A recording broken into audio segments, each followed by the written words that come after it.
শেখ সাদি বলছে চুহাঙ্গে রপ্তান কোনা জানে পাক চেবার তাকতে মুরদানে চেবার রুইয়ে খাক। এতক্ষণ মাল আর বডির ওপরে মেহনত করলি, আত্মার ওপরে করলি না। আত্মার যদি আজরাইল টেনে নেয় তোর দেহটা কাঁঠাল পচা হবে রে, বিবি আর ঠোঁটে ঠোঁট লাগাবে না। এর নাম দুনিয়া। বলছে ভুল বললে, ভুল বললাম নাকি? ও তাই বলে, আমি বুড়ে গেছি যে কম শুনছি, এখন খালি উল্টে শুনছি, তাই হবে কি হবে না?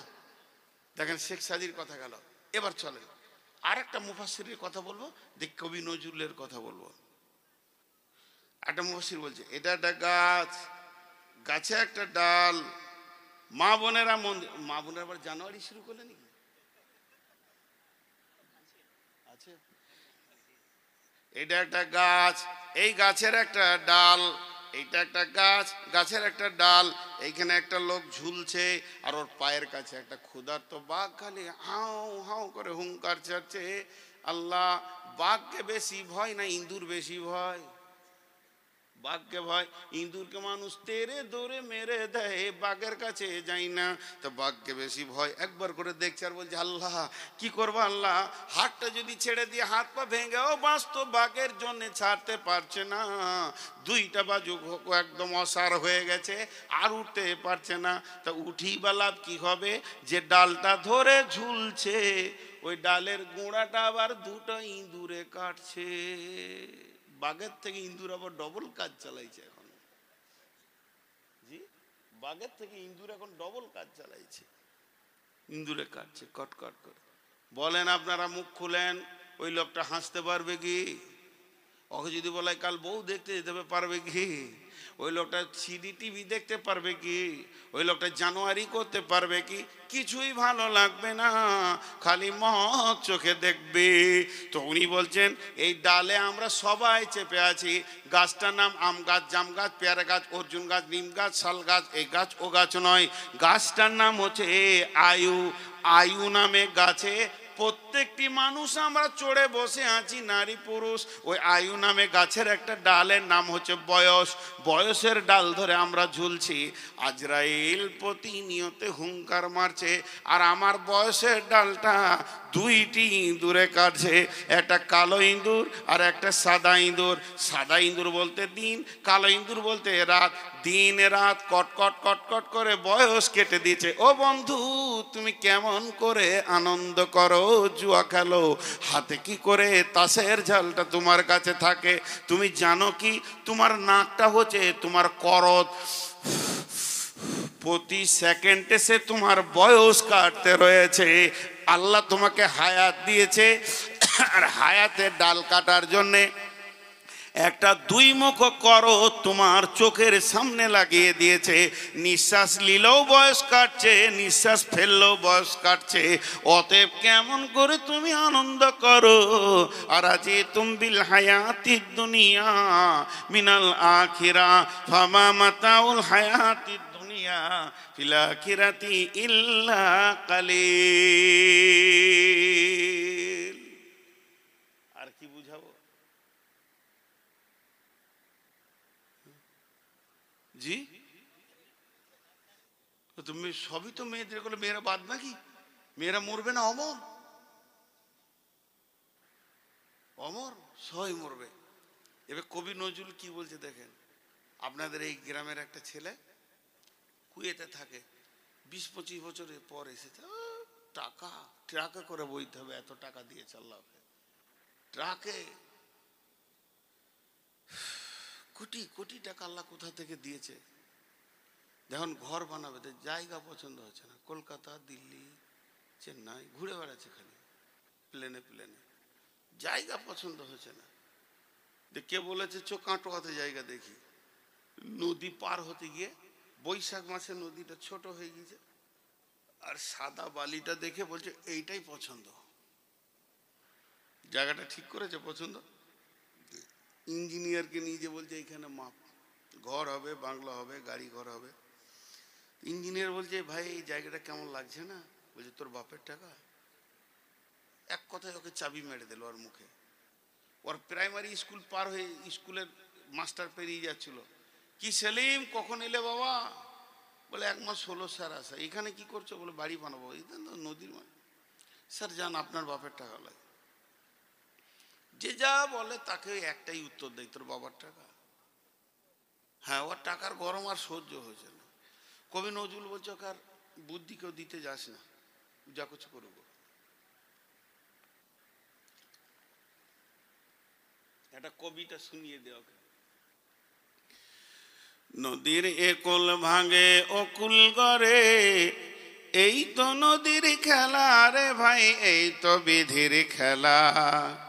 সকাল বেলায় আমি রে ভাই ফকির সন্ধ্যা বেলা।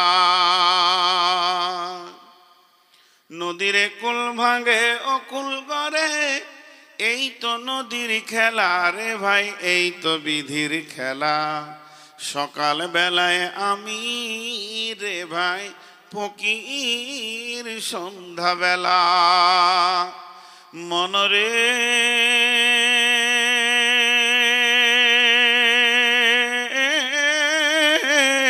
সেই নদীর মাঝে কোন ভরসায়, সেই নদীর মাঝে, সেই নদীর মাঝে কোন ভরসায় বাঁধলি বাঁচা সুখের আশায়।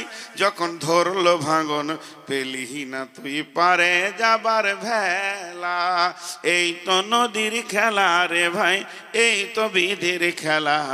সকালবেলায় আমি রে ভাই ফকির সন্ধ্যাবেলা। দেহ ভেঙে হয় যে মাটি,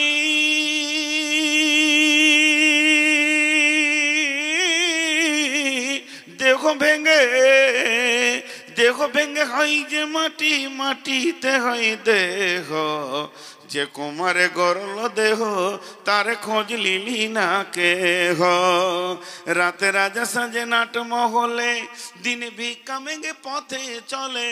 শেষে গোরস্থানে গিয়া দেখি সবই মাটির ঢেলা। এই তো নদীর খেলা রে ভাই, এই তো বিধির খেলা। সকালবেলায় আমি রে ভাই ফকির সন্ধ্যাবেলা।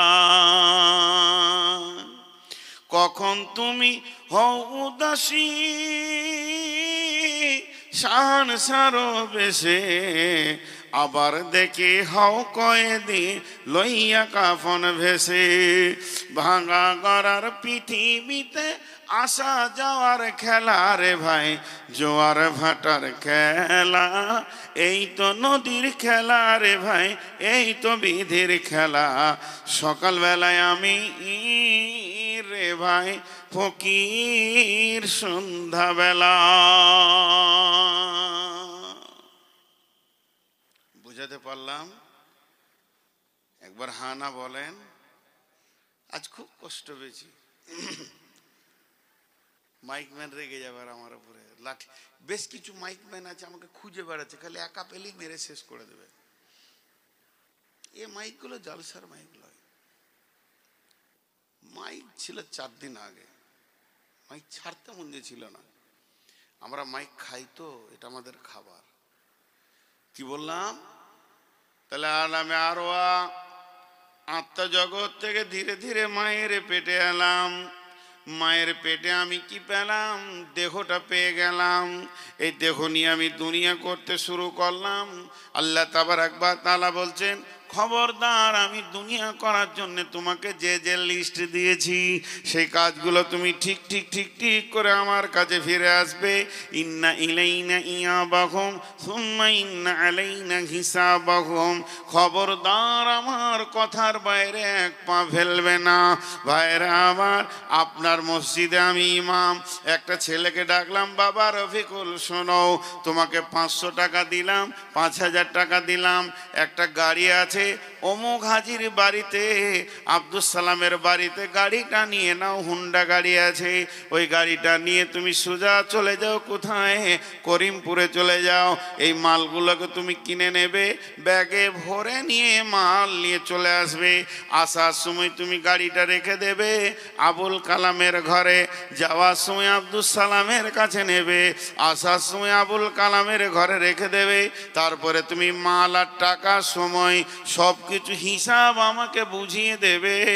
ছেলেটা বলল জি ঠিক আছে, কিন্তু বন্ধুরে বাজারে গিয়ে সে ভুলে গেছে যে আমার ওস্তাদ আমাকে পাঠিয়েছে। আমাদের অবস্থা তাই। আল্লাহ তাবারক ওয়া তাআলা তাকে বলছে যা তোর মায়ের পেটে দেখ একটা গাড়ি আছে, ওই গাড়িটার নাম হলো দেহ, ওর ভিতরে তুই ঢুকে যাবে, তারপরে তুই পৃথিবী করবে। ওটা নিয়ে স্কুল কলেজ ব্যবসা বাণিজ্য, ওটাকে নিয়ে খালার বাড়ি মামার বাড়ি দাদার বাড়ি চাচার বাড়ি ঘুরবে। সমস্ত কাজ যখন তোর হয়ে যাবে, তোর কাজের যখন কমপ্লিট হয়ে যাবে, তখন ওই দেহটাকে কবরে রেখে দিয়ে তুই আমার কাছ থেকে আত্মা একা গেছিলে একা ফিরে আসবে। তোকে আমি কোরআনে লিস্ট দিয়েছি কোন কোন জিনিস দুনিয়া থেকে নিয়ে আসবে, এগুলো আমি বুঝে নিব, আমি হিসাবও বুঝে নেব, এবং আমার কাছে ফিরে আসতেই হবে, হিসাবও দিতে হবে। যেমন আমি বাংলাদেশে যাই, প্রতি বছর 1 মাস 2 মাস করে থেকে আসে, সেখানে ঘোরাফেরা করে একটা গাড়ি আছে, তাকে ডেকে নি বর্ডারে তুমি এসো, সে এসে যায়। ওই গাড়িটা নিয়ে গোটা বাংলাদেশে ঘোরাফেরা আমার কাজ সমস্তকে শেষ করে দিয়ে যেদিন আমি আসি ওই দেশের গাড়ি ওই দেশে রেখে দিয়ে যেমনি আমি একা গেছিলাম একা ফিরে আসি। আত্মার দেহের খেলটা ওই রকম বন্ধুরে, আত্মা আসে আল্লাহর কাছ থেকে, দেহ আল্লাহর কাছ থেকে আসে না। দেহকে দুনিয়াতে আপনার কিনা মায়ের পেটে গ্রহণ করে নেয়, একসঙ্গে দুনিয়ায় চলে আসে, দেহকে নিয়ে গোটা দুনিয়াকে অনুভব করে নেবে। কিন্তু আল্লাহ যা বলেছে ভব বাজারে নিতে, ওইগুলো যদি নিল তো ভালো, না নিল না নিল, যেদিন মরে যাবে দেহ মাটিতে থেকে যাবে, আল্লাহর কাছে আত্মা ফিরে যাবে, তাকে জিন্দেগির হিসাব দিতে হবে। আল্লাহ তাবারক ওয়া তাআলা বলছেন তোরা যখনই কি হচ্ছে তোদের, তোরা দুনিয়া নামে জগতে যখনই পৌঁছে গেছিস তখন রবের কথা তোরা ভুলে গেছিস, তোরা এত আত্মহারা হয়ে গেছিস। তোদের রব যে তোদেরকে পাঠিয়েছে কোনো কাজ দিয়ে, এটা তোদের মাথাতেই আর থাকছে না। আল্লাহ তাবারক ওয়া তাআলা এর পরের আয়াতে বলছেন ইল্লা তাফিরু ইউআযিবকুম আযাবান আলিমা ওয়া ইস্তাবদিল কওমান গায়রাকুম ওয়া লা তাজুরুহু শাইআ ওয়াল্লাহু আলা কুল্লি শাইইন কাদির। একটা আয়াত বললাম, আবার 3খানা আয়াত পড়েছি, আর একটা আয়াত পড়লাম, একটা উদাহরণ দিব, গোটা আয়াতটা ঢুকে যাবে, বেশি আপনাদেরকে ভেজালে নিয়ে যাব না, 3 মিনিট আয়াতটা শেষ করে দিব। মেন ভেজাল ছিল এই দুনিয়ার বিষয়টা। আল্লাহ বলছে বান্দা শোন, তোদেরকে যখন জালসায় ডাকা হয়, তোদেরকে যখন মসজিদে ডাকা হয়, মাদ্রাসায় ডাকা হয়, তোদেরকে যখন দিনের দিকে ডাকা হয়, দান খায়রাতে ডাকা হয়, মেয়েদেরকে পর্দায় ডাকা হয়, তখন তোর জমিনকে আঁকড়ে ধরে বসে যাস। তাহলে শুনেলে এতই যদি জমিনের পৃথিবীর প্রেমে পড়ে যাস আর আখিরাতকে ভুলে যাস, ইল্লা তানফিরু ইউআযিবকুম আযাবান আলিমা, তোরা যদি আল্লাহর রাস্তায় না বের হস, আল্লাহর ডাকে যদি সাড়া না দিস, আল্লাহ যে যে যেমন করে চলতে বলেছে ওরকম যদি না চলিস, তাহলে শুনেলে ইউআযিবকুম আযাবান আলিমা, আল্লাহ তোদের উপরে কঠিন আযাব পাঠাবে। ওয়া ইস্তাবদিল কওমান গায়রাকুম ওয়া লা তাজুরুহু শাইআ, আল্লাহ অন্য কমকে দিয়ে তোদের কাজ করে নেবে, এটা আল্লাহর কাছে কোনো ব্যাপার নয়। ওয়াল্লাহু আলা কুল্লি শাইইন কাদির, আল্লাহ হলেন সমস্ত জিনিসের উপরে ক্ষমতাবান। একটা উদাহরণ দিব খালি।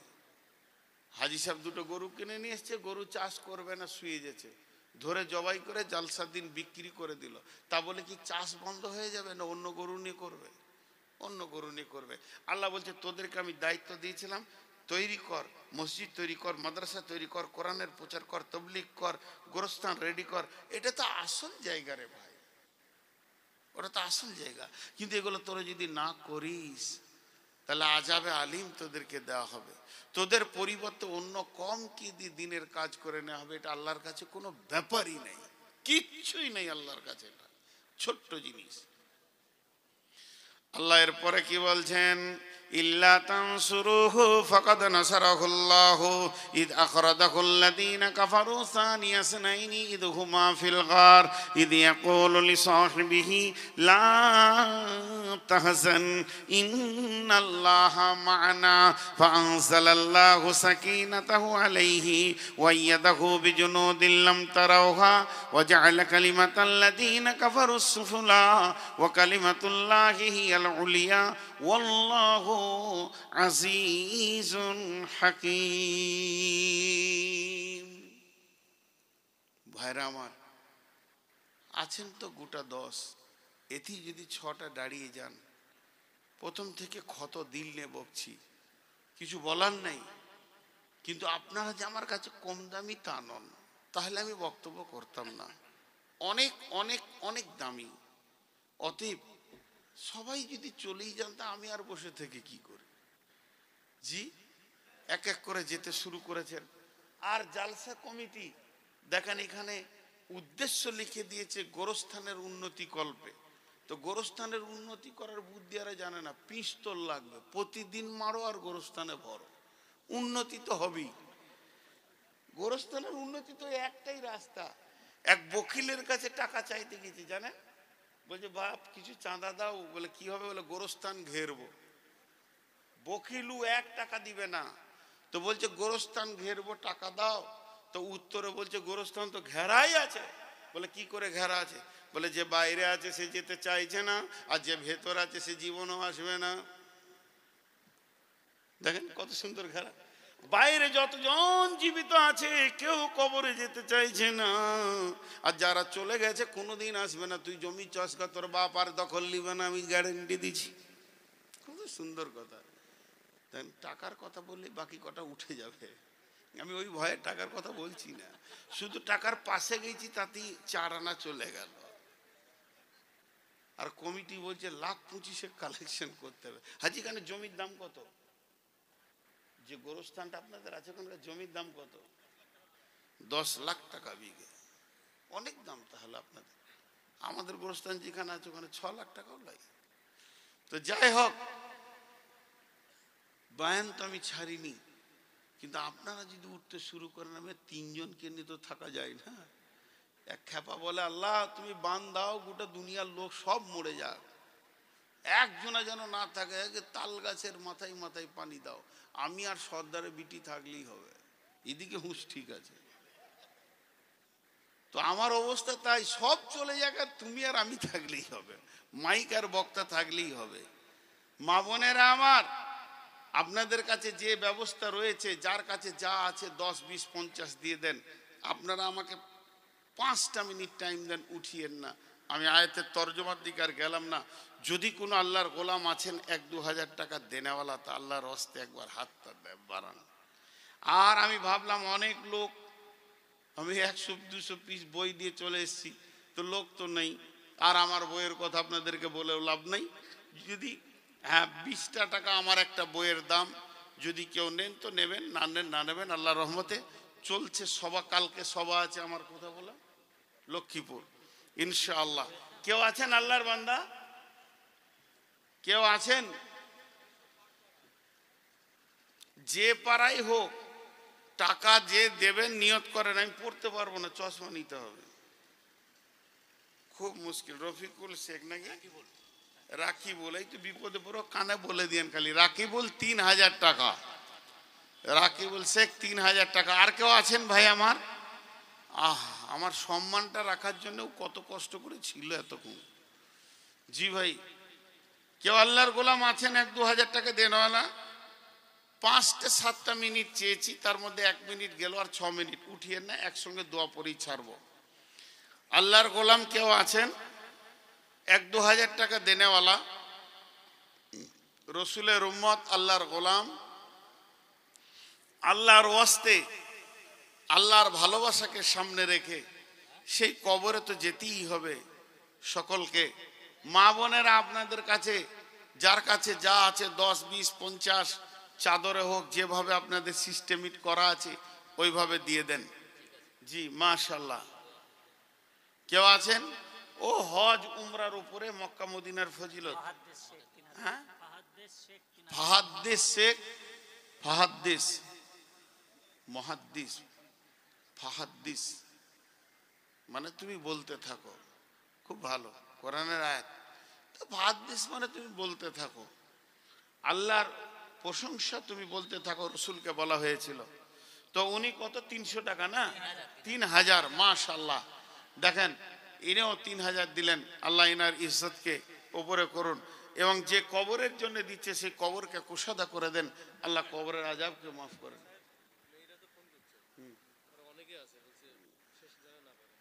তা আমার আর দম নাই তো 4 ঘন্টা চালাবো, ওদের দম থাকলে না, অবশ্যই না, 2 ঘন্টা থেকে 1 মিনিট যেতে পারবো না।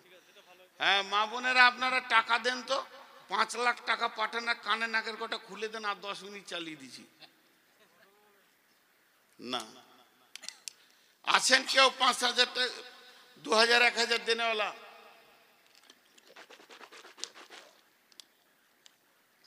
মা আমার, বোন আমার, আপনি আমার পেটে হয়েছেন নাই, আপনার পেটে আমি হয়েছি সোনামানি।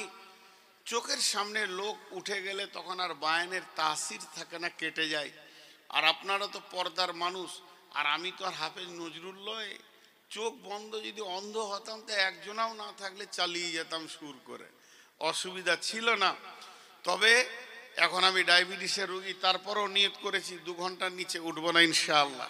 তো পুরো তো 2 ঘন্টা হতে চলেছে, আর 2 ঘন্টা নিয়ে এখন তো 1.5 ঘন্টা বায়ান করি, তাও এখানে চালালাম। কয় লোকগুলোকে জড়ো করলো, খুব ভালো লাগলো। যে কটাই লোক ছিল পালাইনি আলহামদুলিল্লাহ। যাদেরকে ডেকেছি সবাই এসেছে, এইভাবে আসে না। আমি ওই জন্যই বলেছি যে নদিয়াকে খুব ভালো লাগে, এদেরকে ডাকলে কাছে আসে, বসে, শোনে। লোকগুলা উঠা বসা চলাফেরা করেনি, এরা দেখলো যে প্রায় শেষের দিকে, তাই উঠতে শুরু করেছে। মাটির কবর গৃহে শোয়ায়ে দিলাম যারে। আজকে আমি আপনাদের সামনে বায়ান করলাম শুধুমাত্র দুনিয়া পর্যন্ত, আত্মা জগৎ থেকে নিয়ে এসে মায়ের পেটের জগৎ, এরপর হলো দুনিয়া জগৎ। আগামীকাল মা বোনেরা চলে যাবেন সকলে।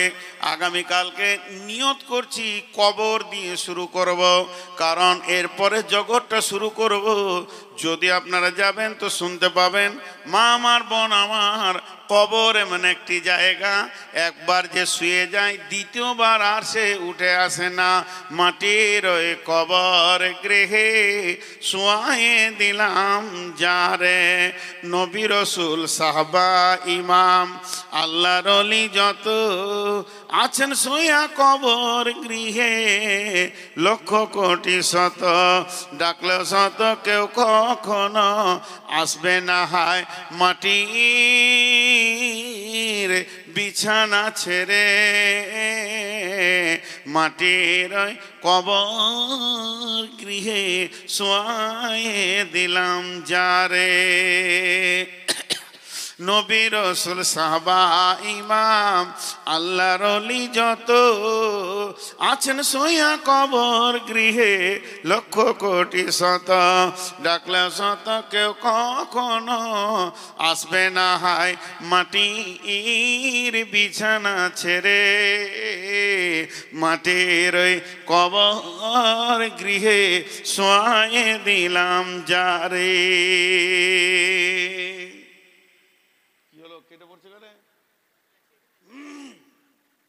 অতএব যার কাছে যা আছে কবরের জন্য কিছু দেন।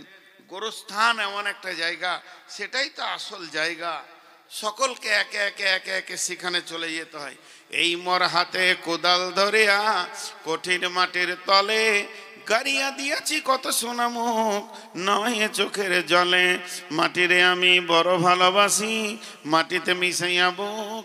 আয় আয় দাদু গলা গলি ধরে কেঁদে যদি হয় শোক। মা আমার বোন আমার কত কবরে কত মুখকে কেড়ে দিয়ে এলাম, কত জানাজা পড়লাম, কত জনকে পৃথিবী থেকে বিদায় দিলাম। অতএব সে কবরকে কেন্দ্র করে কেউ আপনার সঙ্গে যাবেন না।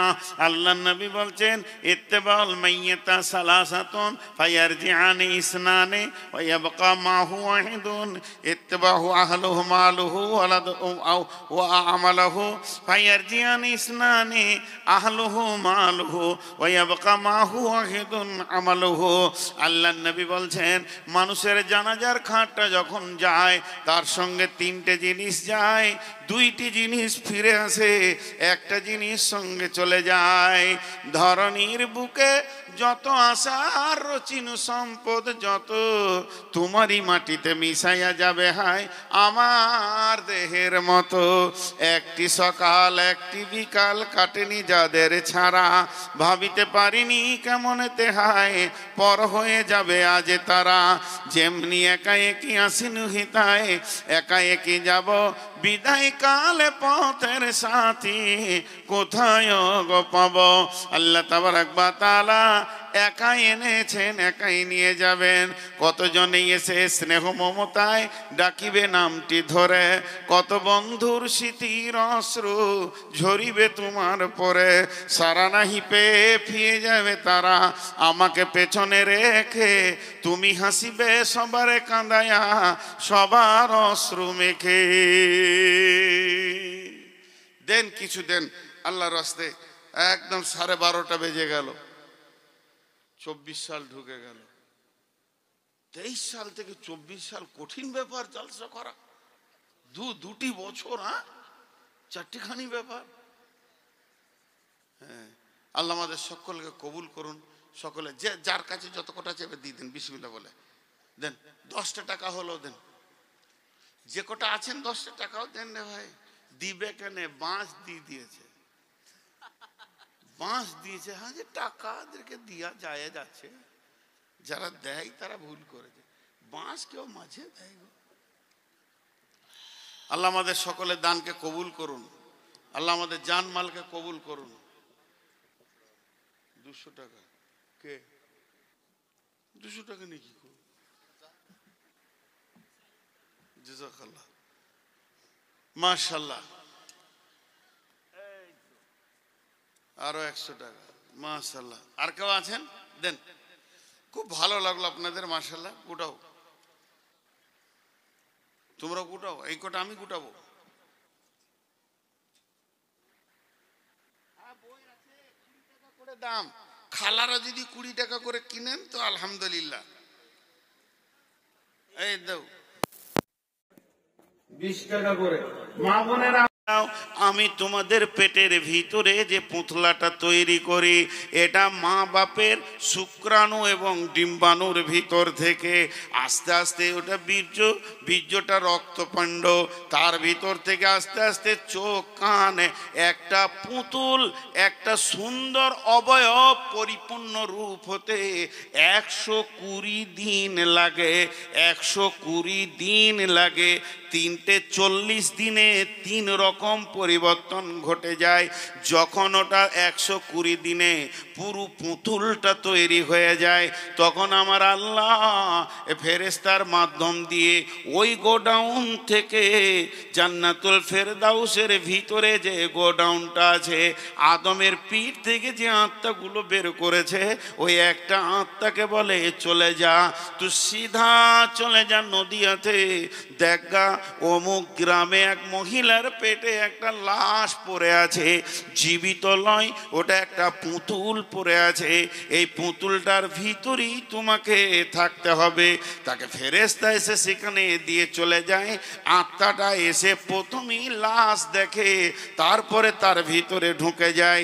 যখন বাচ্চাটা আত্মা পেয়ে যায়, পুতুলটা আত্মা পেয়ে যায়, ও তখন নড়ে উঠে। আর যখনই নড়ে উঠে, মা বুঝতে পারে আমার সন্তান সন্তান জীবিত আছে। এতদিন মেন্স বন্ধ হয়েছে, বমি বন্ধ হয়নি, মেন্স বন্ধ হয়েছে, বমি বন্ধ হয়নি, মেন্স বন্ধ হয়েছে, বমি বন্ধ হয়নি। এবার যখন বাচ্চা নড়ে উঠেছে তখন বমির আধারটা কমে এসেছে।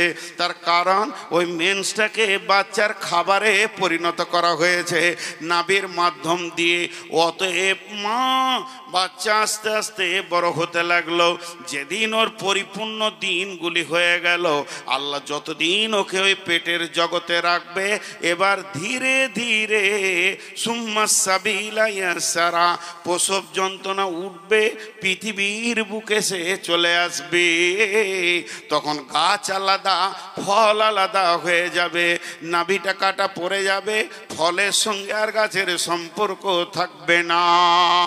তখন মানুষ কোলে করে বাচ্চাটা নিয়ে ঘুরবে আর বলবে আল্লাহ আমাকে বাচ্চা দিয়েছে।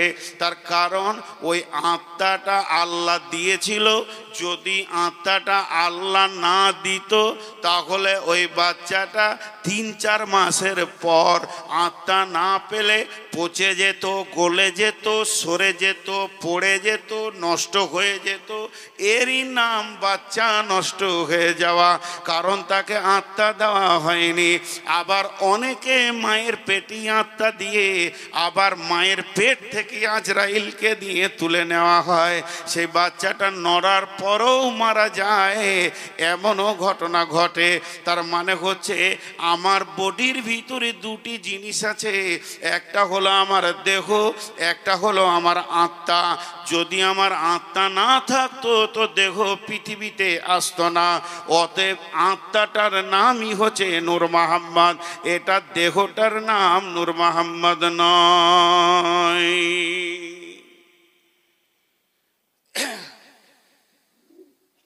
চশমাটা নূর মোহাম্মদের, মোবাইলটা নূর মোহাম্মদের, এই মোবাইলটা নূর মোহাম্মদের, ব্যাসটা নূর মোহাম্মদের, কলমটা নূর মোহাম্মদের, এক জায়গায় করে দিলাম, এটার নাম নূর মোহাম্মদ হয়ে গেল?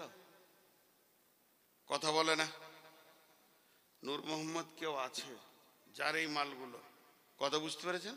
আমাকে পিস করেন, পিস করে হাত পা ছিটিয়ে দেন, মানুষ খুঁজাখুঁজি করবে, দে বলবে এই দে নূর মোহাম্মদের মাথাটা পেয়েছি। তাহলে নূর মোহাম্মদের মাথা, তাহলে নূর মোহাম্মদটা অন্যজন। কথা ঠিক না ভুল?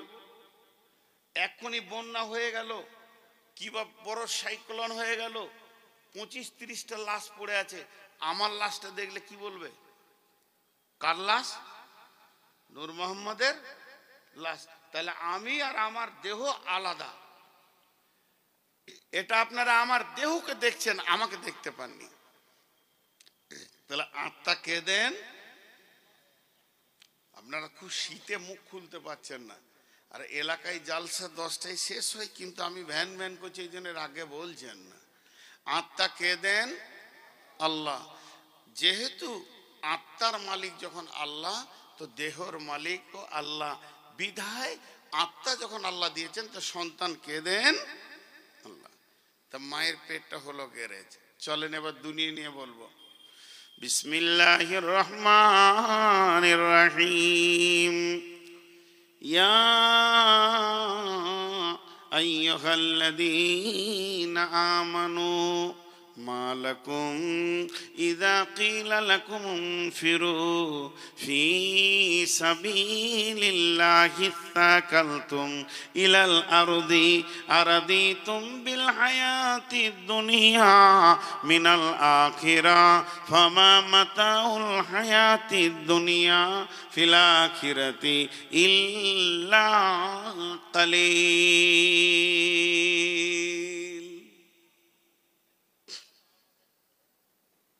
জি ভাই, রাগ লাগছে? বিরক্ত লাগছে? মা বোনেরা সব পালিয়েছে না?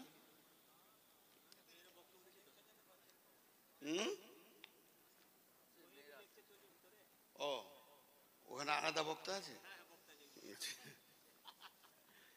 দেখেন, এখানে একটা কথা বলি, যে কোটি লোক আছেন, এই আয়াতটা খালি তর্জমা শুনে চলে যাবেন। আরো দুটো আয়াত পড়েছি, যদি আপনাদের মন না চাই তো বলবো না। এই আটটার ভিতরে কত তথ্য আছে দেখেন। ডাক্তারখানা যখন যাবেন তো ডাক্তার এখানে হাত দেয়, দিয়ে বলে কি হয়েছে। এটা আরবিতে হবে মা লাকুম, কি হয়েছে তোমার। ধৈর্য ধরে শুনেন, মা লাকুম, কি হয়েছে তোমার। তো আল্লাহ ওটাই বলছে, ইয়া আইয়ুহাল্লাযীনা আমানু, হে ঈমানদারেরা, মা লাকুম, মা লাকুম, কি হয়েছে তোমাদের। একটা লোক ডাক্তারখানা ঢুকছে আর তার আগে এরম করছে, ডাক্তারে বসি বসে একটা ইঞ্জেকশন, দুটো ট্যাবলেট, একটা সিরাপ লিখে দেন। ডাক্তার তখন জিজ্ঞেস, তুমি ডাক্তার না আমি ডাক্তার? তখন বলছে আপনি। বলছি চুপ করো, কি হচ্ছে বলো। ঘন ঘন পেশাব, ঘুম আসে না, খেতে ভালো লাগে না, এনার্জি লস। ডাক্তার বলছে সুগার। এক কথায় মেরে দিলে, তোমার কি সুগার। তো এটা হলো দেহের রোগ। দেহের রোগ আলাদা, আত্মার রোগ আলাদা। একটা লোক বিড়ি খায়, এটা দেহের রোগ না আত্মার রোগ? জোরে বলেন না, আত্মার। একটা লোক চুরি করে, খিস্তি করে গাল দেয়, এগুলো কিসের রোগ? আত্মার রোগ। মদ খায়, তো কিছু লোক আছে, ওকে যেমন শরীরটা খারাপ, তা বলে দিল তোমার হয়েছে সুগার। তা আল্লাহ জিজ্ঞেস করছে, নামাজ পড়তে ভালো লাগে না, রোজা গ্যাস হয়, পর্দা না না, কেন পর্দায় থাকবো, এত সুন্দর চেহারা যদি 5 জনকে না দেখাবো তো কি হইলো। আল্লাহ বলছে তো জাকাত দিতে, সুদ হ্যাঁ খুব খেতে ভালো লাগে, খুব খেতে ভালো লাগে। আর নামাজের সময় তাস খেলতে অসুবিধা নাই, তাস খেলতে। ব্যভিচার বলেন, প্রতিদিন নিত্য নতুন চালিয়ে যাও। আল্লাহ বলছে কিসের রোগ দেখ, মা লাকুম। তাহলে ওর কি হলো? একজনের এনার্জি লস, ঘন ঘন পিসাব, ঘুম হয় না, খেতে ভালো লাগে না, শরীর টাল খেছে। আর একজনাকে জেনা করতে ভালো লাগছে, সুদ খেতে ভালো লাগছে, নামাজ ভালো লাগে না, পর্দা ভালো লাগে না, দেহ বের করে বেড়াতে ভালো লাগছে। এটা হলো আত্মার রোগ, এটা হলো দেহের রোগ। দেহেরটা ছিল ডায়াবেটিস, দেহেরটা ছিল সুগার। আত্মারটা কি রোগ? আত্মারটা কি রোগ? আত্মারটা কি রোগ? আল্লাহ বলছেন আরাজি তুমবিল হায়াতি দুনিয়া মিনাল আখিরা ফামা মাতাউল হায়াতি দুনিয়া ফিল আখিরাতি ইল্লা কালিল। মানুষ ভুল বকে কখন? মানুষ ভুল বকে কখন? বুঝেছেন? মুঝে पीने का शौक नहीं, पीता हूँ मैं गम भुलाने को। বোতল খেলে মানুষ ভুল বকে। তো শেখ সাদি কি বলছেন? गम दुनिया माखोर के गम गमे आस्त, हम गम हाँ फरूतन अजियास्त। गम दुनिया माखोर के बेहुदा आस्त, हिचका से दर दुनिया नया सुदा आस्त। या इलाही बदे तू तौफीकम, रहबनुमा जुज़वे जिया तहकीकम। শেখ সাদি বলছে পৃথিবীতে যতগুলি নিশা আছে এক জায়গায় জমা করে দাও। একটা লোককে যদি সন্ধ্যার সময় 1 বোতল কেন 2 বোতল খাইয়ে দাও, ওর হুঁশ থাকবে না, কিন্তু ভোরবেলায় হুঁশ ফিরে পেয়ে যাবে। একটা লোক যদি ভোরবেলায় হেরোইন খায়, সন্ধ্যার সময় নিশা কেটে যাবে। পৃথিবীর বুকে, পৃথিবীর বুকে, পৃথিবীর বুকে যত নিশা আছে একবার সেবন করলে আর একবার কেটে যায়।